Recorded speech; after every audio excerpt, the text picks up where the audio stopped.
Days in humanity అనే గ్రంథాన్ని మనం గత నెల రోజులుగా చదువుకుంటూ ఉన్నాము. మొదటి భాగం పూర్తి చేసుకున్నాము. రెండవ భాగం బాబా కృపా కటాక్షంతో దీన్ని మొదలు పెట్టుకున్నాము. ఈ రెండవ భాగం పేరు జీవితము మోక్ష మార్గము. ఇందులో మొదటి అధ్యాయం మరణము అమరత్వము.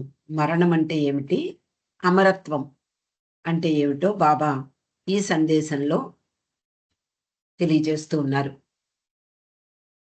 మొన్నటి రోజున కొంత చదువుకున్నాము. మరణాన్ని మనము ఏ విధంగా తీసుకుంటాము, మరణం పట్ల మనకు ఉన్నటువంటి అవగాహన ఏమిటి, ఈ విషయాలన్నీ కూడా బాబా మనకి చెప్తూ ఉన్నారు. ఒక సున్నితమైన మనస్తత్వం గల వ్యక్తి తనకు అత్యంత సన్నిహితుడైనటువంటి లేదా తన బంధువు ఎవరైనా సరే మరణించినప్పుడు జీవితం కనిపిస్తున్నటువంటి అంటే ఈ ప్రపంచంలో కనిపిస్తున్న అన్ని రూపాలు అస్థిరమైనవి, అశాశ్వతము అనే విషయానికి వస్తాడు.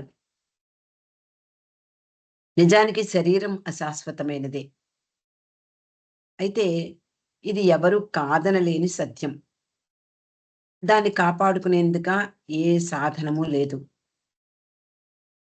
అయితే మరణించిన వ్యక్తిని పక్కన పెడితే మరణం పొందిన తర్వాత వారి యొక్క ఆప్తులు లేదా సన్నిహితులు, ప్రేమించేవాళ్ళు, కుటుంబ సభ్యులు వీళ్ళందరూ కూడా బాధపడతారు. ఇది ఎందువల్ల అంటే అజ్ఞానం కారణము అని చెప్తున్నారు బాబా. అంతేకాకుండా సున్నితంగా వ్యవహరించే వ్యక్తి తీవ్ర నిస్పృహకు కుంగిపోతాడు. అయితే అతడు జీవితం అంటే ఈ జీవితం అనేది మరణంతో అంతమవుతుంది కదా, మరైతే ఇంకా జీవించడం ఎందుకు అనే సందేహానికి వస్తాడు. అయితే ఏదో సంపాదించాలి, లేకపోతే ఏదో కూడబెట్టాలి, అలాగే దానికోసం కృషి, ఇవన్నీ అర్థం లేనివిగా కనిపిస్తాయి. ఇలా ఆ మానవుడు మరణం గురించి అంత భయంకరమైనటువంటి నిర్ణయానికి వచ్చినప్పుడు అతనికి ఏమనిపిస్తుంది, ఏది శాశ్వతం కాదు కదా, మనం ఎందుకు జీవించాలి, మన మీద ఎవరైనా ఆధారపడితే వాళ్ళు మాత్రం ఎందుకు జీవించాలి, ఇలాంటి మానసిక స్థితిలో పడిపోతాడు. అంతేకాకుండా అతడు మరణమే జీవితం కంటే ముఖ్యమైనది అని భావిస్తాడు. అటువంటి స్థితిలో ఇతరులకైనా హాని చెయ్యవచ్చు, లేదా తనకు తానే ఆత్మహత్యకు పాల్పడవచ్చు. అలా మరణం విషయమై ఆ దిగ్భ్రాంతి అంటే షాక్‌కి గురైనటువంటి వాళ్ళు ఆలోచన లేకుండా, మనకి భగవంతుడిచ్చిన ఒక అంటే జంతువులకి, మనకి తేడా ఏమిటి? విచక్షణ అనేది మనకుంటుంది. మంచి, చెడు ఆలోచించగలం మనం. అలాంటి విచక్షణ కోల్పోతాడు. జీవితం యొక్క విలువల పట్ల పూర్తిగా నమ్మకాన్ని కోల్పోతాడు. అంతేకాకుండా జీవితానికి పరమార్థం ఉంది, ఎందుకు భగవంతుడు మనకు ఈ జీవితం ఇచ్చాడు, ఈ విషయం అతను అంగీకరించలేడు.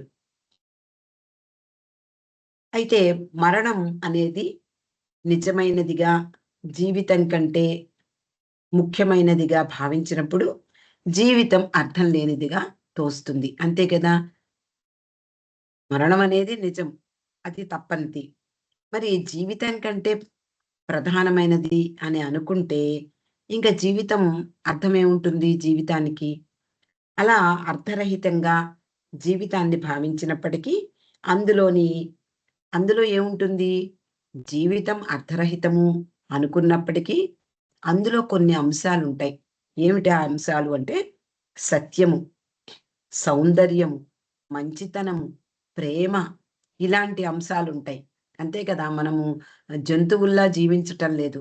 మానవునిగా మనం పరిణామ క్రమం దాటి జంతువు నుండి మానవునిగా మనం రూపొందింపబడినప్పటి నుండి కూడా మనకు విచక్షణతో, అలాగే ఇతరుల పట్ల ప్రేమతో, అలాగే మన జీవితాన్ని ఒక అర్థవంతంగా చేసుకోవడంలో మన పాత్ర ఎంతో ఉంటుంది. కాబట్టి ఈ జీవితంలో అందం ఉంటుంది. అలాగే మంచితనము, ప్రేమ ఇలాంటి జీవితపు విలువల్ని మనము గ్రహించి వాటిని జాగ్రత్త పరుచుకుంటూ ఉంటాం. ఈ జీవిత విలువలు కూడా అశాశ్వతమైనవే. అది ఎవరు కాదనలేరు. ఎందుకు అంటే జీవితమే లేనప్పుడు జీవితం యొక్క విలువలు కూడా శాశ్వతం కావు. కానీ వాటికి అస్తిత్వం ఉంది అని అవి చాటుకుంటాయిట. కానీ అవి కూడా ఏదో ఒకరోజు అదృశ్యమయ్యేవే అనే విషయం కనుక ఆ వ్యక్తి యొక్క మనసులో మెదులుతూ ఉంటే అతనిలో నిరాశ, అలక్ష్య భావం అనేది చోటు చేసుకుంటుంది. అంటే జీవితం పట్ల ఏ విధమైన అవగాహన ఉండాలో బాబా నెమ్మదిగా మనకి బోధిస్తూ ఉన్నారు.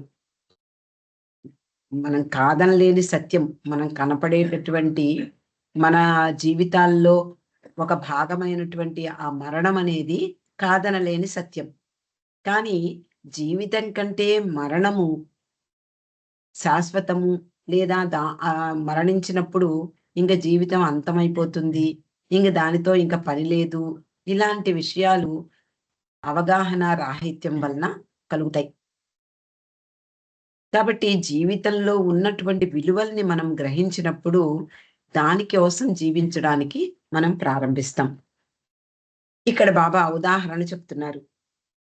మనం సాధారణంగా పిల్లి కళ్ళు మూసుకుని పాలు తాగుతుంది అంటాం. పిల్లి కళ్ళు మూసుకుని ఎందుకు పాలు తాగుతుంది అని అంటే, బహుశా ఆ పాలల్లోని రుచి ఆస్వాదించడానికో, లేదా దాంట్లో అంటే కడుపు నిండడం వలన ఆనందాన్ని అనుభవించడానికో ఏదో సంథింగ్ అది కళ్ళు మూసుకుని పాలు తాగుతుంది. అలా కళ్ళు మూసుకుని పాలు తాగుతున్నటువంటి పిల్లిని కొట్టడానికి ఒక వ్యక్తి తలుపు వెనకాతల దాగి ఉన్నాడు అని అనుకుందాం. అంటే అది బయటకు వచ్చినప్పుడు ఒక్క బాదు బాద్దాము అని ఒక కర్రతో సిద్ధంగా ఉంటాడు. కానీ ఈ పిల్లి తాగుతున్నప్పుడు అలికిడి కనపడుతుంది. అక్కడ ఎదురుగుండా పాల మీద ఉండే ఆసక్తితోటి, ఆ పాలను తాగాలనే ఉద్దేశంతో అది పట్టించుకోదు. కానీ తాగుతున్నప్పుడు పక్కన అంటే ఒక తలుపు వెనకాతల ఆ వ్యక్తి ఒక దుడ్డు కర్రతో నిలబడి ఉన్నాడు అని ఇది గ్రహించినప్పుడు పాలు హాయిగా తాగగలదా? అంతే కదా! మరణ భయం వెనకాతల ఒక దెబ్బ పడుతుందేమోననే భయం. తన్ని గమనించినటువంటి వ్యక్తి తలుపు వెనకాతల ఉన్నాడు.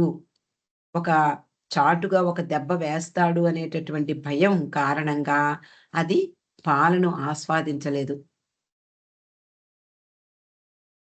అదే మానవునికి అప్లై చేస్తున్నారు బాబా. ఆ విధంగానే మానవుడు తను సంపాదించినదంతా కూడా క్షణికము. నేను ఎంతో సంపాదించాను. ఎన్నో మేడలు, మిద్దెలు కట్టాం. తర్వాత ఎన్నో స్థలాలు, పొలాలు కొన్నాం. ఇవన్నీ దేనికోసము? మనమే లేనప్పుడు ఇవన్నీ ఎందుకు అనేటటువంటి ఆలోచన అతనికి కలుగుతుంది.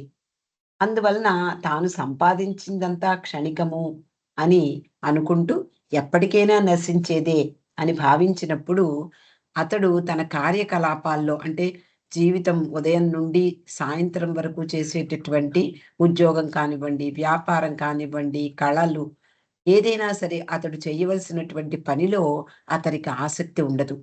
ఎందుకోసం సంపాదించాలి? ఎందుకోసం కష్టపడాలి? ఇలాంటి ఆలోచనలు వస్తాయి.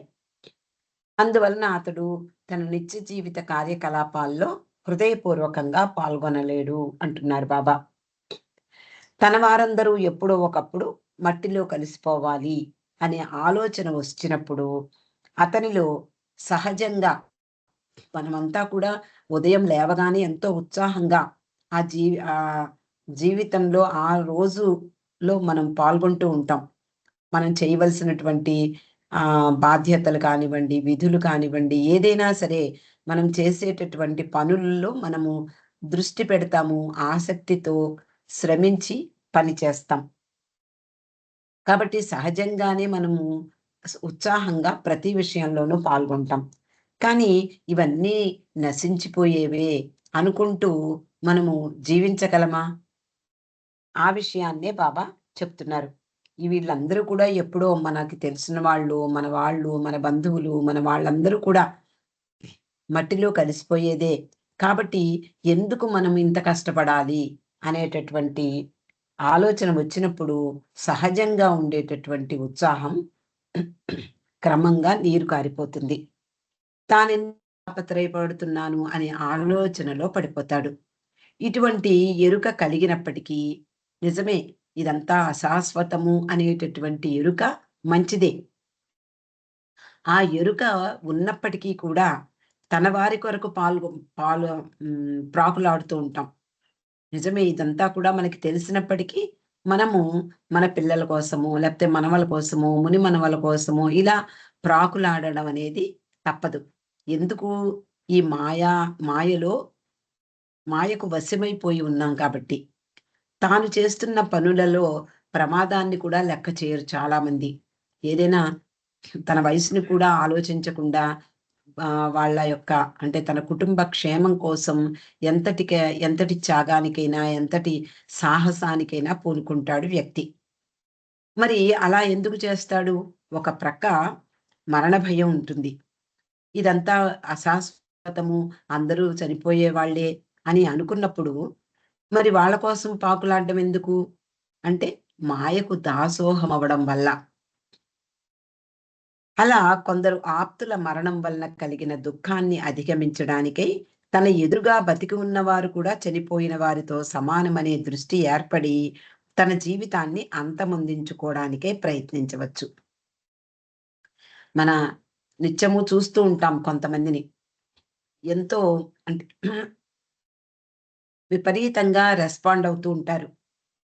ఆప్తుల మరణం అంటే దాని వలన దాని పట్ల పూర్తి అవగాహన లేని కారణంగా ఇలాంటి ఆలోచనలన్నీ కూడా మానవుల యొక్క మనసుల్ని దొలిచివేస్తూ ఉంటాయి. మనకి ఆప్తులైనటువంటి వాళ్ళు మరణించినప్పుడు ఆ దుఃఖాన్ని అధిగమించడం కోసం ఎలాగైనా తన వాళ్ళు ఎదురుగుండా బతికున్న వాళ్ళు కూడా చనిపోయిన వాళ్ళతో సమానమనే దృష్టి ఏర్పడిపోతుందట. అలా ఇంక నేనెందుకు అందరూ చనిపోయారు ఇంక నేనెందుకు అని అతడు కూడా తనను తాను అంతమొందించుకునేటటువంటి ప్రయత్నం చేయవచ్చు. సాధారణంగా మానవుడు తన ఆత్మీయుల పట్ల మమకారం పెంచుకుంటాడు. ఇది అందరూ కాదనలేని సత్యం. మనవాళ్ళు అనుకున్నప్పుడు వాళ్ళ పట్ల మనము ఆత్మీయత, మమకారము ఇవన్నీ పెంచుకుంటూ ఉంటాం. అంతేకాక వారిని కోల్పోయినప్పుడు సహజంగానే తీవ్రంగా బాధపడతాం. ఆ అనురాగాన్ని, దుఃఖాన్ని సమతుల్యం చేసుకున్నప్పుడు అనగా సుఖదుఖాల పట్ల సమభావన పెంచుకున్నప్పుడు అతడు విజయం సాధించిన వాడవుతాడు. అది బాబా చెప్తున్నారు.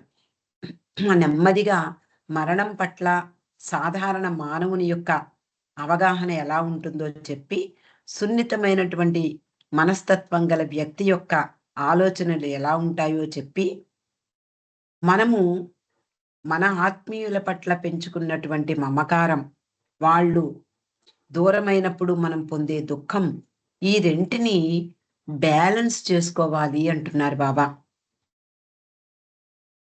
అంటే సుఖదుఖాలు అనేవి ద్వంద్వాలు. ఒకసారి దుఃఖం వచ్చినప్పుడు ఇంక దుఃఖంలోనే మునిగిపోయి ఉండరు. సుఖం కూడా వెనకాతలే ఉంటుంది. అలా సుఖం అనుభవంలోకి వచ్చినప్పుడు దాని వెనకే దుఃఖం కూడా పొంచి ఉంటుంది. కాబట్టి ఇవి 2 మార్చి, మార్చి మనకి అనుభవంలోకి వస్తూ ఉంటాయి. కాబట్టి బాబా ఏం చెప్తున్నారు? ఇక్కడ మన వాళ్ళ పట్ల మనం మమకారం పెంచుకోవడం అనేది సహజమే. కానీ వాళ్ళు దూరమైనప్పుడు మనం బాధపడడం అనేది కూడా సహజమే. కానీ ఈ సుఖము అంటే వాళ్ళు మన దగ్గర ఉన్నప్పుడు ఉండేటటువంటి సుఖము, దూరమైనప్పుడు కలిగినటువంటి దుఃఖము, ఈ రెండింటిని బ్యాలెన్స్ చేసుకున్నప్పుడు అప్పుడు మనకి దాని వలన ఆ ఎఫెక్ట్ అనేది ఉండదు. మరణమనగా తన ప్రియమైన వారి వినాశనము అని అనుకోవడం భ్రమ అంటున్నారు. అంటే మరణము అంటే మన వాళ్ళందరినీ కోల్పోవడమే మరణం కాదు అని భావించి భ్రమలో పడినప్పుడు మొత్తం జీవితమనే ఆట అర్థం లేని విషాదంగా పరిణమిస్తుంది. అలా ఎప్పుడైతే మనం భావించామో, అంటే మన ప్రియమైన వాళ్ళందరూ వెళ్ళిపోవడమే మరణం అంటే ఇంకేం లేదు అనేటటువంటి అవగాహన, ఆలోచన వచ్చినప్పుడు ఇది భ్రమలో ఇది భ్రమ అంటున్నారు. అలా భ్రమలో పడిపోయినప్పుడు మన జీవితం అనే ఆట అర్థం లేని విషాదంగా పరిణమిస్తుంది అంటున్నారు. ఇంకా జీవితానికి అర్థం కనిపించదు మనకి. అంటే మొత్తం అంతా కూడా చనిపోవడమే అనేటటువంటి ఆలోచన వచ్చినప్పుడు జీవితానికి అర్థాన్ని మనం గ్రహించలేం. అతనిలో అంతకుముందు ఎంతో ధైర్యవంతుడతడు. ఎన్నో త్యాగాలు చేస్తాడు. అతనికి ఎన్నో ఆదర్శాలున్నాయి. అవన్నీ కూడా ఒక వ్యక్తిని కోల్పోవడం వలన అతనిలో ఇవన్నీ కనుమరుగైపోతాయి. అతని యొక్క అన్వేషణ విఫలమైపోతుంది. పడిన శ్రమ ప్రయోజనం లేనిదవుతుంది. అంటే ప్రాణ నష్టం వలన కలిగే భయం జీవిత ప్రాధాన్యతను తగ్గించి వేస్తుంది. ప్రాణ నష్టం కలిగినప్పుడు భయం వేస్తుంది. ప్రతి ఒక్కళ్ళకి ఇది సాధారణమే. సర్వసాధారణం. కానీ మరి దాని వలన జీవితం యొక్క ప్రాధాన్యత లేకుండా చేసేస్తుంది అంటున్నారు. జీవితాన్ని అనుభవించడానికి చేసే ప్రయత్నాలను అణిచివేస్తుంది. మనం ఉదయం లేచిన దగ్గర నుండి పాత విషయాలు, పాత విషాదకరమైన విషయాలు మనం తలుచుకోం. జరిగిపోయింది, జరిగిపోయింది. కాబట్టి ఈరోజు మనం కొత్తగా జీవితాన్ని మరింత కొత్తగా అనుభూతి పొందడానికి, ఆనందించడానికి మనం ప్రారంభిస్తాం. కానీ ఎప్పుడైతే ఈ మరణమే ఎప్పటికీ ఉండేది, శాశ్వతము అదే అని అనుకున్నప్పుడు, ఆలోచన వచ్చినప్పుడు, ఆ భయం వలన, ప్రాణ నష్టం వలన కలిగే భయం కారణంగా జీవితంలో అతడు అనుకున్నది సాధించలేడు. అలాగే జీవితాన్ని అనుభవించడానికి చేసే ప్రయత్నాలు కూడా అణిచివేయబడతాయి. అంటే జీవిత మాధుర్యం అనేది నశింపబడిపోతుంది అంటున్నారు. ఇంకా ఈ విషయాలన్నీ కూడా చెప్పారు. చెప్పి దీన్ని క్లుప్తంగా బాబా చెప్తున్నారు. క్లుప్తంగా చెప్పాలి అంటే మరణము కేవలము జీవితాన్ని అంతమొందించేదిగా భావించినట్లయితే మానవుడు తన స్థిరత్వాన్ని కోల్పోయి శాశ్వతంగా నిరాశలో కూరుకుపోతాడు. అంటే మరణము అంటే జీవితానికి అంతము. అలా అని భావించినప్పుడు మానవుడు తన యొక్క ఉనికిని కోల్పోయే ప్రమాదం ఉంది అంటున్నారు. శాశ్వతంగా నిరాశలో కూరుకుపోతాడు. జీవితంలో ఎన్నో ఉంటాయి. ఎన్నో విషయాలుంటాయి జీవితం అంటే. మరణం ఒక్కటే కాదు. మరణం అనేది తప్పించుకోలేని అంశమే. కానీ జీవితం అంతకు ముందు జీవితం అంటే అందులో సౌందర్యం ఉంటుంది. ప్రేమ ఉంటుంది. సత్యం ఉంటుంది. సేవా తత్పరత ఉంటుంది. ఎన్నో విషయాలుంటాయి. మనం రోజు ఆనందంగా ఉండగలుగుతున్నాము అంటే అర్థమేమిటి? జీవితాన్ని ఆస్వాదిస్తూ భగవంతుని పట్ల మనము కృతజ్ఞతలు తెలుపుతూ ప్రతి ఉదయము బాబా ప్రేమికులమైనటువంటి మనకు అద్భుతమైనటువంటి వరాలనిచ్చారు బాబా. ఉదయం ఒక్కసారి నన్ను తలుచుకోండి చాలు అన్నారు. సాయంత్రం నిద్రపోయే ముందు ఒక్కసారి 5 నిమిషాలు నాకై కేటాయించండి అన్నారు. అంతకు మించి ఆయనేమీ అడగలేదు. ప్రేమ కావాలన్నారు. అందరినీ ప్రేమిస్తే నన్ను ప్రేమించినట్లే అన్నారు. ఒక ముక్కు మూసుకుని, మూల కూర్చుని బాబా బాబా అనడమే కాదు అన్నారు. ఇలాంటి అవకాశాలు ఇస్తూ మనకి జీవితం పట్ల ఎలాంటి అవగాహన ఉండాలో ఈ అధ్యాయం ద్వారా మనకు తెలియపరుస్తున్నారు. కాబట్టి జీవితం అంటే ఏమిటి? సౌందర్యం, ప్రేమ, అందం, అవగాహన వీ ఈ తత్వాన్ని అంటే వాటి యొక్క నిజ తత్వాన్ని తెలుసుకోవాల్సినటువంటి బాధ్యత మనకుంటుంది. మనం జీవితం జీవిస్తున్నాము అంటే ఎంతో అందంగా జీవించడానికి, ఉన్న విషయాల్లో ఉన్న విషయాన్ని మనకి అందించినటువంటి ఈ జీవితాన్ని అందంగా మలుచుకోవడానికి మనం ప్రయత్నిస్తూ ఉంటాం.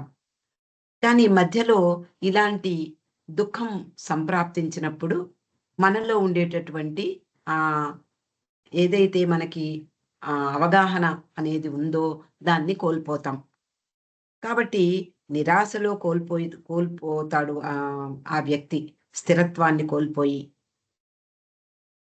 సత్యము, సౌందర్యము, ప్రేమల నిజతత్వాన్ని గురించిన కలలన్నీ త్రోసివేయబడి, తాను గుడ్డివాడిగా భ్రాంతిలో తడుముకుంటూ తిరుగుతున్నట్లు కనిపిస్తాడు. అంటే ఏమిటి?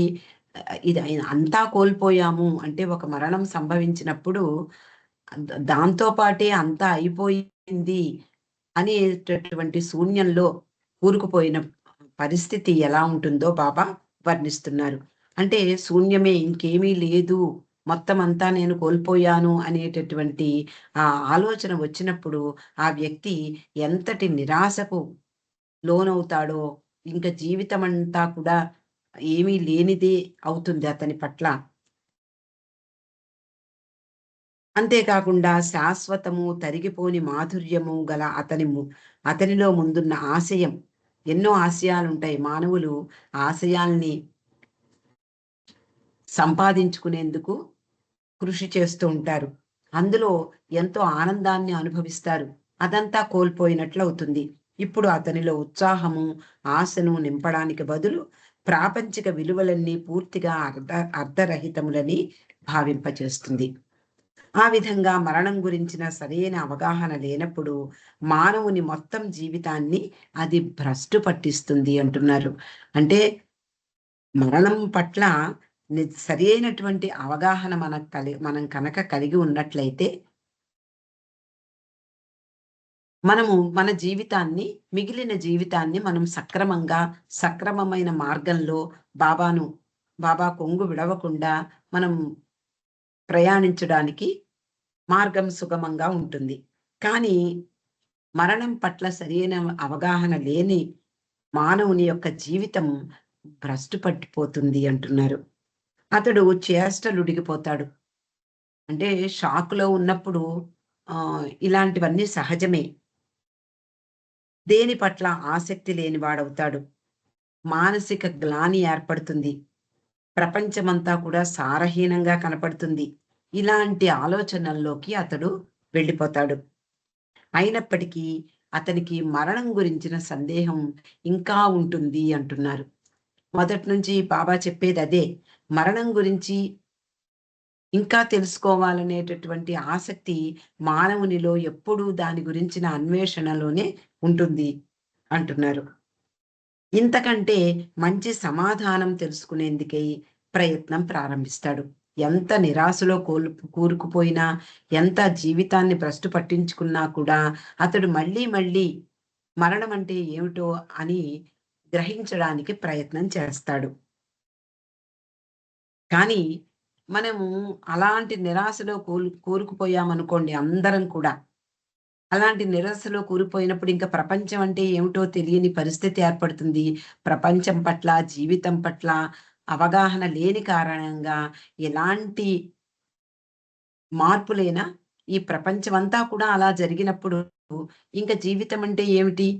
కానీ అలా కాదు. అలా ఎప్పటికీ కాదు. ఎ ఎప్పుడైనా సరే దుఃఖం ముంచుకొచ్చినప్పుడు, అనుకోని ఆపద సంభవించినప్పుడు, ఒకరోజు, 2 రోజులు, 3 రోజులు తర్వాత నెమ్మదిగా మన మనసు నెమ్మదిగా మనల్ని ప్రేరేపిస్తూ ఉంటుంది. అందులో అద్భుతమైనటువంటి శక్తి దాగి ఉంది. మనలో సూక్ష్మ శక్తి అనేది సూక్ష్మ ప్రపంచంలోని శక్తి మనలో ఉండి మనల్ని ముందుకు నడిపిస్తుంది. కాబట్టే మనము మళ్ళా మరిచిపోతూనే ఉంటాము. మళ్ళీ దుఃఖాన్ని కొత్తగా వచ్చినప్పుడు మళ్ళీ దుఃఖాన్ని అనుభవిస్తాము. మళ్ళీ క్రమంగా దాన్ని మరిచిపోతాము. మళ్ళీ జీవితాన్ని మామూలుగా కొనసాగిస్తాం. అందువలన ఇక్కడ బాబా ఏం చెప్తున్నారు అంటే, మానవుని మనసు అట్టి చేష్టలుడిగిన స్థితిలో చాలా కాలం ఉండలేదు. ఎందుకు అంటే, మానవులిలో అంతర్గతంగా ఉన్న శక్తి అంతరంగ ప్రవృత్తిని కదిలించి వేస్తూ ఉంటుంది. మనలో ఉండేటటువంటి మనకు తెలియనటువంటి ఆ సూక్ష్మ ప్రపంచానికి సంబంధించినటువంటి ఆ శక్తి అనేది మన అంతరంగ ప్రవృత్తిని కదిలించి వేస్తుంది. చివరకు దాని వలన కలిగే ఒత్తిడి మరణం పట్ల కల వ్యతిరేక భావనను ఛేదిస్తుంది. దాని కారణంగా ఏం జరుగుతుంది? మరణం పట్ల ఇంతకు ముందు ఇప్పటి వరకు మనం చదువుకున్నటువంటి ఆలోచనలన్నీ తునాతునకలైపోతాయి. ఇంకేముంది? ఇంకేం లేదు. మన వాళ్ళు మరణించినప్పుడు ఇంకేం లేదు. మొత్తం అంతా శూన్యమే అనేటటువంటి పరిస్థితుల్లో కూరుకుపోయినప్పుడు, మనలో ఉండేటటువంటి అంతర్గతమైనటువంటి శక్తి మనల్ని ప్రేరేపిస్తుంది. అలా ఆ శక్తి మనలో ఉండేటటువంటి మనకి వచ్చినటువంటి ఆలోచనల్ని ఛేదిస్తుంది. అప్పుడు అతనిలో కొత్త కొత్త ప్రశ్నలు వరదలా పొంగుకొస్తాయి. ఏమిటా ప్రశ్నలు? మరణం అంటే ఏమిటో తెలుసుకోవాలి అనేటటువంటి ప్రశ్న మళ్ళీ అన్వేషణ కొనసాగుతుంది. చివరకు జీవితం అంటే ఏమిటి అనే ప్రశ్న మిగులుతుంది. ఇంతవరకు మానవుడు తనకొచ్చినటువంటి దుఃఖాన్ని అన్వయించుకుంటూ, తనకి మాత్రమే వచ్చినటువంటి దుఃఖంగా బాధపడుతూ, దుఃఖిస్తూ, ఇంకా ఇదంతా శూన్యమే, నేనెందుకు పని చేస్తున్నాను, నేనెందుకు సంపాదించాలి, నేనెందుకు జీవించాలి, ఇలాంటి ప్రశ్నలతో సతమతమవుతూ, అన్వేషణ ఇంకా కొనసాగుతూ, ఎందుకు, ఏమిటి ఈ మరణం యొక్క రహస్యం అనేటటువంటి ఆ ప్రశ్నలతో సతమతమవుతూ, చివరకు ఒక ప్రశ్న ఉదయిస్తుందట. అదేమిటి అంటే, అసలు జీవితం అంటే ఏమిటి? మరణం గురించి పక్కన పెడితే, జీవితం అంటే ఏమిటో మనం తెలుసుకుంటే, మరణం దానికదే అర్థమైపోతుంది. ఈ ప్రశ్నకు లెక్కలేని సమాధానాలు కనిపిస్తాయి. ఆ సమాధానాలన్నీ ఆ వ్యక్తిలో లోతుగా పాతుకుపోయిన అజ్ఞానం, దాని నుండి వెలువడేటటువంటి మానసిక స్థితిపై ఆధారపడి ఉంటాయి. మరి జీవితం అంటే ఏమిటో మనం తెలుసుకోవాలి. మరి జీవితం అంటే ఏమిటి? మరణం గురించిన విషయాలు మనం అజ్ఞానం వలన మనకు కలిగినటువంటి దుఃఖము, ఇదంతా శూన్యము అనేటటువంటి ఆ భావనలు, ఇవన్నీ కూడా మనలో ఉండేటటువంటి అజ్ఞానం కారణంగానే వస్తాయి. కానీ జీవితం అంటే ఏమిటి? ఇది బాబా ఈ చాప్టర్‌లో చెప్తున్నటువంటి అంశం. ఈ ప్రశ్నకు అనేక సమాధానాలొస్తాయి. జీవితం అంటే ఆనందంగా ఉండడము, జీవితం అంటే ఆహ్, హాయిగా జీవితాన్ని గడిపేయడము. అలా అనేక సమాధానాలు కనిపిస్తాయి. ఈ సమాధానాలన్నీ దేని మీద ఆధారపడి ఉంటాయి? అతనిలో ఎంత లోతుగా పాతుకుపోయి ఉంది అజ్ఞానం? కొంతవరకైనా అవగాహన చేసుకునే జ్ఞానం ఉందా? లేదా దాని నుండి వెలువడి చలించేటటువంటి మానసిక స్థితిపై ఆధారపడి ఉన్నాడా? అంటే అతని మానసిక స్థితి ఎలాంటిది? చలించిపోయే స్వభావమా? లోతైనటువంటి భావాలుండేటటువంటి వ్యక్తా? ఇలాంటి వాటి మీద ఆ జీవితం అంటే ఏమిటో వచ్చే సమాధానాలు ఆధారపడి ఉంటాయి. జీవితము చివరకు మరణంతో ముగిస్తుంది అనేదే సహజంగా వచ్చే తొలి సమాధానం. దీనికి మొట్టమొదటి సమాధానం ఏమొస్తుందిట? జీవితం చివరకు మరణంతో ముగుస్తుంది అనేది సాధారణమైనటువంటి మానవుని యొక్క అవగాహన. ఇంతకు మించి ఏమీ లేదు అని అనుకుంటాడు. కానీ బాబా ఇంకా ఎంతో ఉంది అని చెప్తూ ఉన్నారు. మరైతే జీవితం అంటే ఏమిటి? జీవితం పట్ల మన అవగాహన ఎలా ఉండాలి? ఈ విషయాలన్నీ మనం రేపు తెలుసుకుందామండి. అవతార్ మెహర్ బాబాకి జై.